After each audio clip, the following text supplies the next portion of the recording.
Hello, good morning. Hey, it is a really cloudy morning here in Seattle. It's not a surprise. Um, I am loving the coolness of this weather, and I got my cousin from New York City in town, so I'm excited to show her around with her partner. I'm going to dive in real quick to talking about looking inward, unveiling the power of self trust. And I changed the title last minute from inner healing to self trust because I know that a lot of us therapists, healers, clinicians, we know the power of inner healing for others. And we understand intellectually the power of healing for ourselves. But it's so hard, I know from experience for me to actually doing the work with other people and my clients is so different than experiencing that healing for myself. And I know when I am doing my work, I not only am experiencing that healing, but the residual effect of that is that I actually have self trust. So I think in this season, as we're experiencing recession and people are not really like they're holding tighter to their pocketbooks, I think it's really important to examine how, like, when we are not seeing that many clients and it's a summer slump, and a lot of us might be feeling a lot of like discomfort as we're in private practices or even in group practices or community mental health clinics.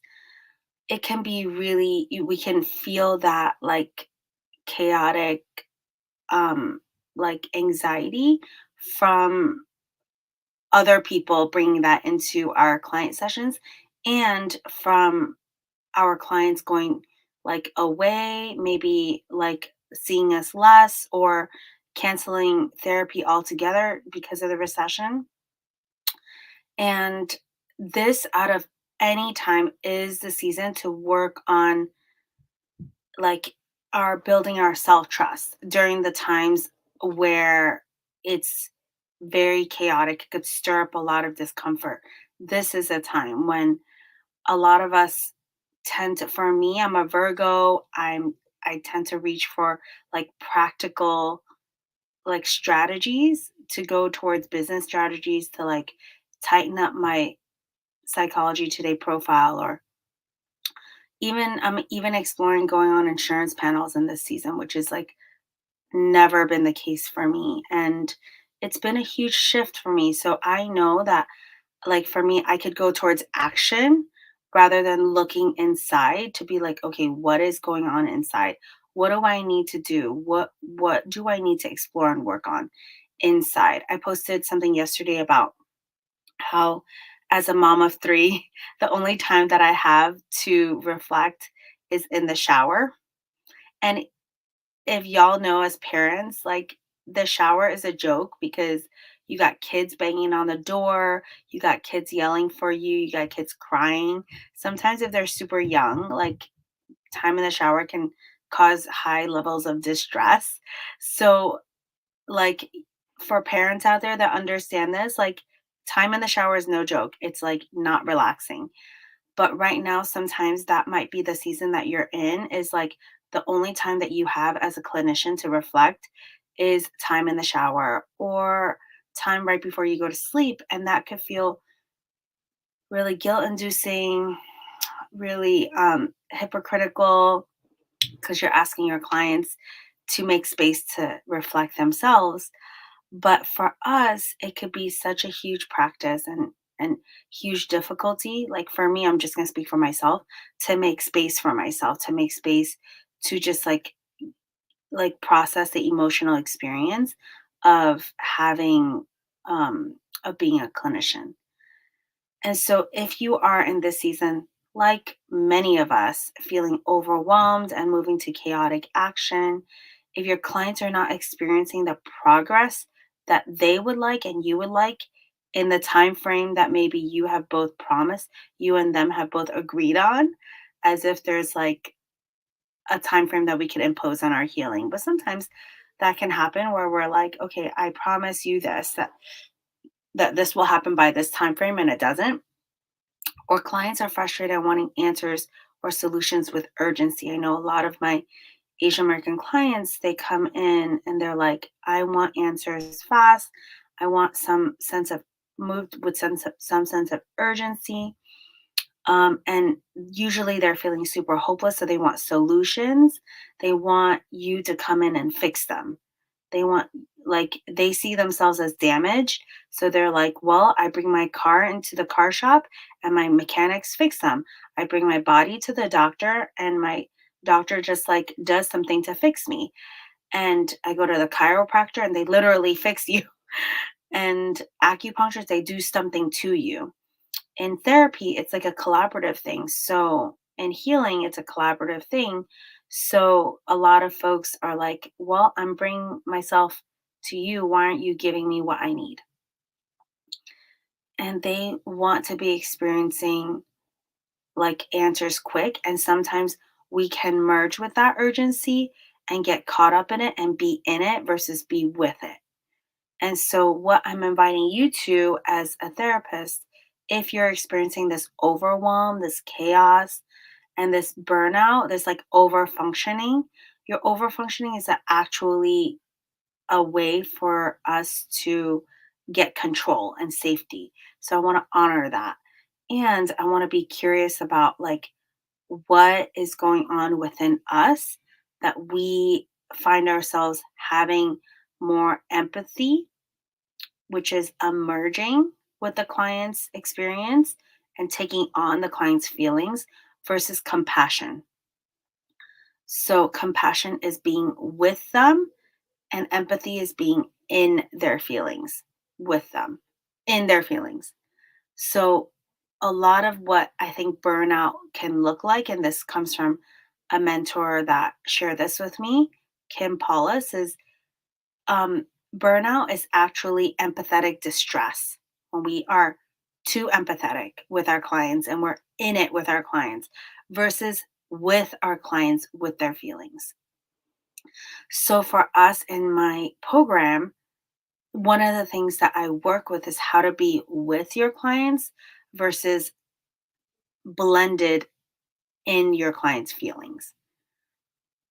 And that's a huge skill that we teach our students in our program as a coach, and that is actually something that is like one and done, not like forever, but it's a skill that you could take with you forever, and you really only have to learn it once, and it'll help you for the rest of your career. It's been a game changer for me to learn how to not be in my clients' feelings, but with my clients. And that actually is a big prevention for burnout.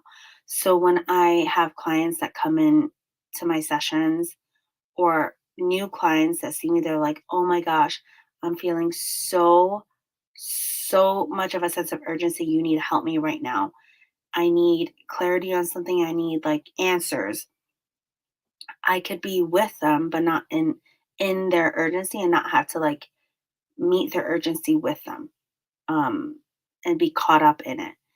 And also, some things that we do when that happens is we take their feedback personally.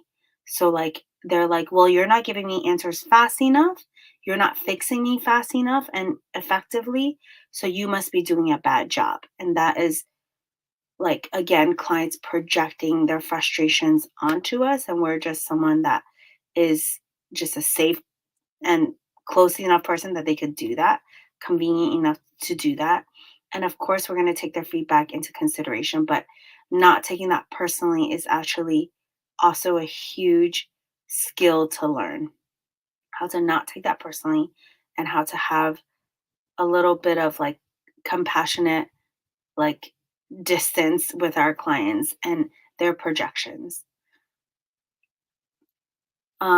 Something that I have been reflecting and working on in my therapy sessions is um, I, in this recession, have not been getting a lot of new client inquiries. And traditionally, I get like a steady or like pretty continual stream.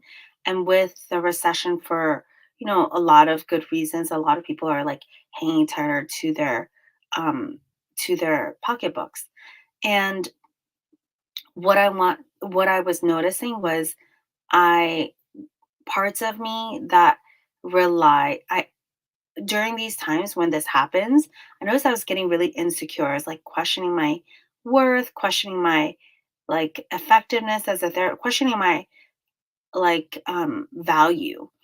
And I was noticing that like parts of me really love using external measurements to validate myself internally.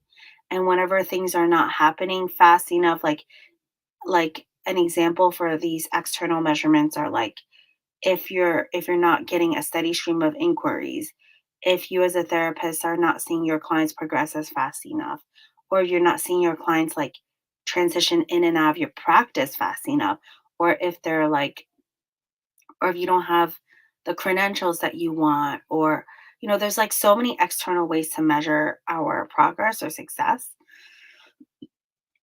And for me, those external metrics of success, like I was able to just do another training or do another like certification to feel like, okay, I could like feel better about my insecurities. I could like just like add on another training and feel okay temporarily.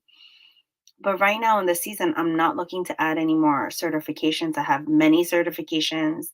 I have a lot of training under my belt. I'm very like I'm trained up. So I can't do any of those things, and I'm stuck in a position where I'm like, this is where I was noticing is like I am sitting and waiting, and waiting is so vulnerable. Putting myself out there is really vulnerable. Doing marketing is really vulnerable because we put ourselves out there and we share into the void without a lot of certainty about who's going to come back. And these like things can really, for me, like bring up parts of me that rely on external measurements instead of going inside and looking at my foundation and deepening like my inner work with myself and building that self trust.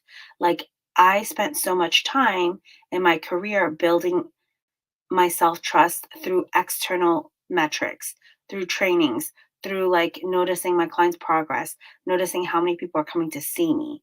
But when all those things are taken away, really what do I have left to fall back on? And this season has been a season of like looking inside, going inward and building that foundation up and finding support with the people that are my family. So and supporters, my support network. And for me, that's my therapist, my partners, and my other therapist friends that I'm in community with, that are like-minded and understand. And so that in this season is my work, to go inside, because I literally can't go elsewhere, and I'm sitting in a waiting position. And for me, it's redefining what is a good therapist in this season. I spent a lot of time in my personal work redefining like what is a good daughter. And like for my mother, being a good daughter means learning Chinese language. It means like being obedient and listening to my elders. And it means eating a certain kind of food a certain way. It means doing things that are really close to my Chinese tradition.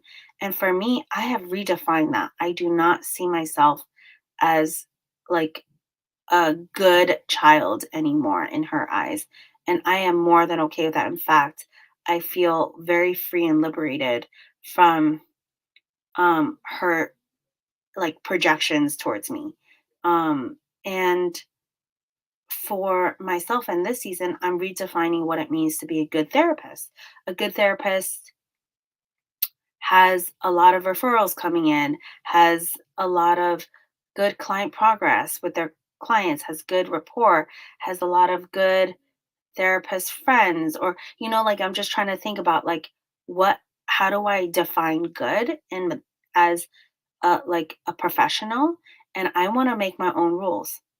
I want to be done with those like being put in a box and make my own rules and look inside and say, okay, what do my parts need from me? What do I need from me to build that self-trust?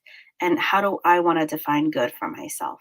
So I hope this was helpful for you, and I hope that you can also be in a season where I don't know if you're in a season of waiting, if you're in a season of overwhelm as a practitioner, if you're in a season of vulnerability where you're like, well, I don't know what to do.